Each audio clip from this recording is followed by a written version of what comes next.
What's the difference between the Army and the Navy? I've gotten this question more than I ever expected. Are you thinking about joining the armed services but don't know much about them? How are you going to choose which one? Well, today I'm going to talk to you about the armed services and explain the differences so that you can help figure out which one fits you the best. Hello and welcome back to my YouTube channel, Team Willbob. I'm Staff Sergeant Robert Williams, a recruiter for the Washington Army National Guard. Do me a favor and hit that subscribe button and that bell icon.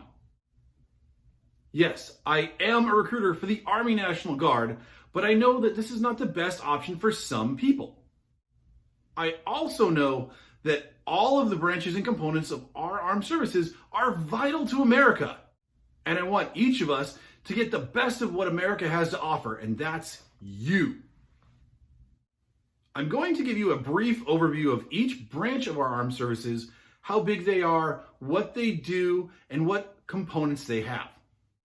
First, I'm going to tell you the difference between the active and the reserve components. Next week, I will do a more in-depth video on that, but right now, just so you have the information. The active duty is the full-time component of the armed services. They were called the regulars throughout history. The reserves are the part-time force that's directly attached to the active duty that gets called up for specific missions. The National Guard is similar to the reserves in that we are also what's called a reserve component, but we are technically a state organization and answerable first to the governors of these states and territories. But we can also be called to active service for specific missions when needed.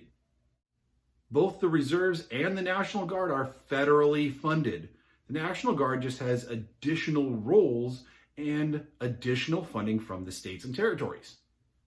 Now, the 6 branches of our armed services in order of how old they are. The Army, with the motto, "This we'll defend." We were chartered by the Continental Congress on the 14th of June in 1775, but the heritage goes all the way back to the first militia mustered, which is technically the National Guard, on the 13th of December in 1636. The Army has a little over 1 million members between the active duty, the reserve, and the National Guard. The Army's mission is to fight and win our nation's wars by providing prompt, sustained land dominance across the full range of military operations. The Army is the major land component. We're the ones who take and hold territory. The majority of ground operations are conducted by the Army. The Army comprises just about half of all of the armed services personnel. In fact, if you took all of the other branches other than the Marine Corps, we would still have tens of thousands more people than those branches. The United States Navy, Semper Fortis or ever strong. Also, non sid sebi patriae, or not for self but country, are the unofficial mottos of the Navy, as they technically have no official motto. They were chartered by Congress on 13 October 1775 and have roughly 448,000 members between their active and reserve components. They have no National Guard. The United States Navy's mission statement is to maintain, train, and equip combat-ready naval forces capable of winning wars, deterring aggression, and maintaining freedom of the seas. The Navy is the fleet of America. They have the cruisers, the submarines, the aircraft carriers. Their purpose is to provide ships and watercraft to protect the high seas and all the waterways of the world. Now, the United States Marine Corps, Semper Fidelis, or always faithful. The Marine Corps was founded on the 10th of November, 1775 in a tavern. They have roughly 220,000 personnel between their active and reserve components.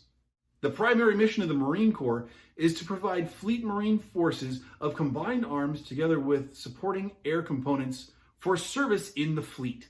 The Marine Corps falls under the Department of the Navy. The Marine Corps is our amphibious force. They are the security and land combat force for the Navy. and they engage in, when necessary, close combat on the ships.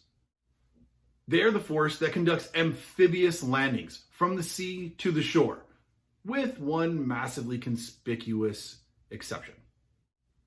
They are also responsible for the security at U.S. embassies all over the world and for the President of these United States. Onto the Coast Guard, Semper Paratus, or always ready. They were created on the 4th of August in 1790. They currently have roughly 48,000 members between their active and reserve components. The mission of the United States Coast Guard is to ensure our nation's maritime safety, security, and stewardship. The Coast Guard is the only service in this group that is technically not military. This is primarily for two reasons. The first being the funding source and how Congress allocates money, and because their purview is more that of a law enforcement agency. And using federal troops like active duty military personnel or even National Guard on what's called a Title X status is illegal under the Posse Comitatus Act. The National Guard is generally also not subject to this law. The Coast Guard is there to protect America's waterways. They take this concept of protection very broadly. As I said, they perform a law enforcement type duty such as drug interdiction, but a major part of what they do is to protect the lives of people at sea and on the waterways inside of America. They also do have assignments overseas, but those are less common. And then there was the Air Force. Aim high, fly, fight, win. The U.S. Air Force was chartered by Congress on 18 September 1947, just a couple years after the end of World War II. They came from the Army's Air Corps. Currently, they have roughly 444,000 members between the active duty, the reserves, and the Air National Guard. Their mission is to fly, fight, and win. Air power anytime, anywhere. The USAF is the major air branch of our nation. While all of the other services provide some of their own aircraft, they do so only for specific missions in a small area of responsibility at any given time. The Air Force provides air cover all over the entire world. They are the ones who provide close air support to ground troops, they fly our bombers, and they operate our intercontinental ballistic missiles. That's 2/3 of the nuclear triad. They also provide cyber defense and ensure Americans always have access to air and space all over the globe. Now the one I'm sure you were waiting for, the Space Force. Their motto is Semper Supra, always above. There is not yet an official mission statement for the United States Space Force because they are so new. They were authorized by Congress on 20 December 2019. That's not even 2 years ago as of the filming of this video. And currently they have 2,501 Guardians and 13,000 assigned airmen from the Air Force. They only have currently an active component, no reserves, no National Guard. The Space Force falls under the Department of the Air Force, just like the Marine Corps falls under the Department of the Navy. Their purpose is to provide personnel who have operational expertise in space operations. No, they're not space marines like in the movies. They're the ones who operate the satellites and the spacecraft related to military and defensive operations. We are currently in a transition period where we are consolidating all of those roles and responsibilities from each of the other branches and converting them into the Space Force personnel. There is a lot more to come from our new little brother. All right, so that's been a lot of information about each branch. You've learned about their mottos, and the one motto we all have in common is Semper Gumby. Make sure you are always flexible. I hope you have found this information useful so that you can now make your own decision about which branch to go into. Come back next week to learn about the difference between the active components and the reserve components so that you can make an even better decision as to whether you want that full-time job or you want the part-time job that you can use to go to college or have another career. Thanks for watching Team Willbob and learning about the components of the United States Armed Forces. Please do me a favor and hit that subscribe button if you've not already done so you can see more of my videos in the future. If you have any questions, please give me a call, send me a text, or a Facebook or Instagram message. Have a great weekend.